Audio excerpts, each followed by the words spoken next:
आज हम आपके सामने पेश करने जा रहे हैं, जिसकी जितनी फजीलत बयान की जाए कम होगी।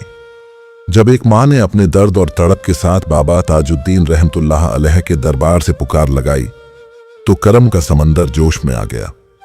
फिर ऐसा वाकया पेश आया जिसने हर किसी को हैरत में डाल दिया। इस करामत को सुनकर यकीनन आपका ईमान ताज़ा हो जाएगा और आप वली अल्लाह की निस्बत पर फख्र करते हुए कहेंगे, अल्लाह पाक का लाख लाख शुक्र है जिसने हमें अपने औलियाओं का चाहने वाला बनाया। वीडियो शुरू करने से पहले हम आपसे एक छोटी सी गुजारिश करना चाहते हैं।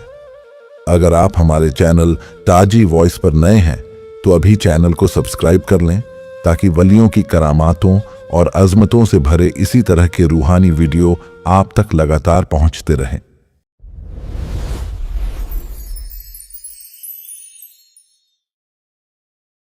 ये वाकया है महाराष्ट्र के परभनी शहर में रहने वाले एक 18 साल के नौजवान एहतेशाम का। एहतेशाम एक मोबाइल शॉप में काम करता है और उसके दिल में अल्लाह के वलियों के लिए गहरी मोहब्बत, अदब और निस्बत बसी हुई है। उसने जब से होश संभाला तब से लेकर अब तक हजरत बाबा ताजुद्दीन रहमतुल्लाह अलैह का कोई भी उर्स शरीक हुए बिना नहीं छोड़ा। इसी तरह साल 2024 में ताज़ाबाद शरीफ नागपुर में होने वाले 102 उर्स मुबारक में भी वो अपने दोस्तों के साथ हाजिरी देने आया था। 2 दिन उर्स की रूहानी फिजा में रहकर एहतेशाम जब अपने घर परभनी वापस गया तो कुछ ही दिनों बाद उसकी तबीयत अचानक बिगड़ने लगी। पहले मामूली कमजोरी, फिर दर्द और थकावट के साथ उसका हाल दिन ब दिन बिगड़ता चला गया। बात यहां तक पहुंच गई कि एहतेशाम का बिस्तर से उठना बैठना भी मुश्किल हो गया। उसकी ये हालत देखकर घर वाले भी परेशान हो उठे, लेकिन किसी को समझ नहीं आ रहा था कि ये सब अचानक कैसे हुआ। 8 महीने तक एहतेशाम का इलाज अलग अलग डॉक्टरों से कराया गया, लेकिन उसकी तबीयत में कोई सुधार नहीं हुआ। एहतेशाम के घर में उनकी अम्मी और एक बड़ा भाई हैं, जिन्होंने हर मुमकिन कोशिश कर ली। दवाइयाँ, तबीब, दुआ सब कुछ आजमाया गया, मगर एहतेशाम की हालत दिन ब दिन और बिगड़ती जा रही थी। अब तो एहतेशाम इतना कमजोर हो गया था कि उसका चलना फिरना बिल्कुल बंद हो चुका था और घर वालों की समझ में कुछ नहीं आ रहा था कि आखिर ये कैसी बीमारी है जो पकड़ में ही नहीं आ रही। फिर एक दिन हालात इतने बिगड़ गए कि एहतेशाम को मजबूरी में हॉस्पिटल में भर्ती कराना पड़ा। डॉक्टरों ने उसकी नाजुक हालत को देखते हुए फौरन इलाज शुरू किया। 1 हफ्ता लगातार इलाज चलता रहा, लेकिन नतीजा वही, कोई फर्क नहीं पड़ा। फिर डॉक्टर ने एहतेशाम की अम्मी और बड़े भाई को बुलाकर साफ शब्दों में कहा, हमने अपनी तरफ से हर कोशिश कर ली है, लेकिन अब कोई उम्मीद नजर नहीं आ रही।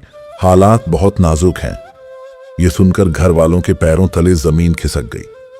डॉक्टर ने साफ लफ्जों में एहतेशाम की अम्मी और भाई से कहा, हमने सारे टेस्ट करवा लिए हैं, लेकिन अब तक उसकी बीमारी की कोई वजह समझ में नहीं आई और हम आपको पहले ही बता देना चाहते हैं कि अगर आपके बेटे को कुछ हो गया तो उसकी जिम्मेदारी हम नहीं ले सकते। ये सुनकर एहतेशाम के घर वाले टूट गए। उन्होंने उसे तुरंत एक और हॉस्पिटल में दाखिल करवाया, लेकिन वहां से भी वही जवाब मिला, अब हम कुछ नहीं कर सकते। एक मां के लिए अपने जवान बेटे को इस हालत में देखना किसी पहाड़ से कम नहीं था। एहतेशाम की अम्मी डॉक्टर के हाथ पांव जोड़ती रहीं, गिड़गिड़ाकर कहती रहीं, मेहरबानी करके किसी तरह मेरे बेटे को बचा लीजिए। लेकिन डॉक्टर की जबान पर सिर्फ एक ही जवाब था, अब कुछ नहीं किया जा सकता। यह सुनकर एहतेशाम की अम्मी और बड़े भाई का दिल बैठ गया और वो दोनों एक बहुत बड़ी मुश्किल में फंस गए। इसी गम और बेबसी के आलम में जब एहतेशाम की अम्मी हॉस्पिटल के बेंच पर बैठी थीं तो अचानक उनके जहन में एक रोशनी की तरह एक ख्याल आया और वही ख्याल इस वाक़ये की रुख को बदलने वाला था। एहतेशाम की अम्मी के जहन में अचानक एक बात आई कि उनका बेटा जब से नागपुर से उर्स से लौट कर आया है तभी से उसकी तबीयत बिगड़नी शुरू हुई थी। ये सोचकर उन्होंने फौरन अपने बड़े बेटे से कहा, बेटा तुम यहीं अपने भाई के पास रहो, मैं नागपुर जा रही हूं, बाबा ताजुद्दीन रहमतुल्लाह अलैह के दरबार। अगले ही दिन एहतेशाम की अम्मी सफर पर निकल पड़ी। उनके दिल में सिर्फ एक ही उम्मीद बाकी थी, बाबा के दरबार से कोई रहमत, कोई मदद मिल जाए। ट्रेन में सफर के दौरान उनकी मुलाकात एक शख्स से हुई उस शख्स ने एहतेशाम की अम्मी के चेहरे पर गम देखकर पूछा, क्या बात है बांजी, आप बहुत परेशान लग रही हैं? तो उन्होंने धीमे हुए लहजे में जवाब दिया, मेरे बेटे की हालत बहुत नाजुक है, डॉक्टरों ने हाथ खड़े कर दिए हैं। अब मैं बाबा ताजुद्दीन रहमतुल्लाह अलैह के दरबार जा रही हूँ। उन्हीं से सवाल करूंगी कि मेरे बेटे से ऐसी कौन सी गलती हो गई जो आज वो इस हाल में पहुंच गया है।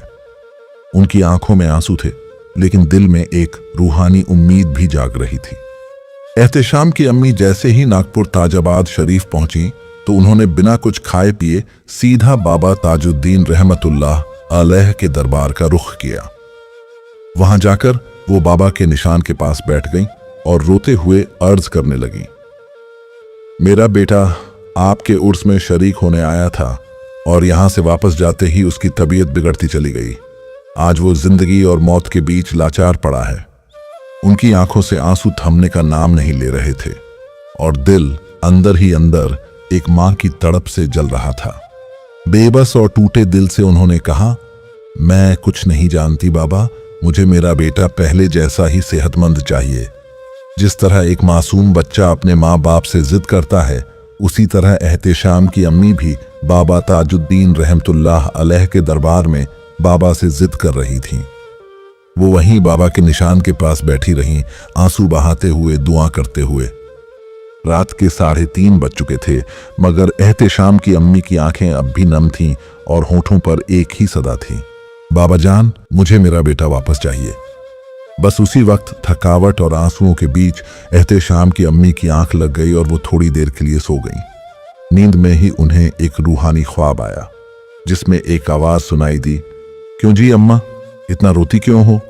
एहतेशाम की अम्मी ने जवाब दिया, मेरे बेटे की तबीयत बहुत ज्यादा खराब है, डॉक्टरों ने कह दिया है कि उसका बचना मुश्किल है, इसीलिए मैं रो रही हूं। उस आवाज ने फिर कहा, तुम्हारा बेटा ठीक हो जाएगा, लेकिन उससे कहना कि हमारे लोगों से बदतमीजी न करे। इतना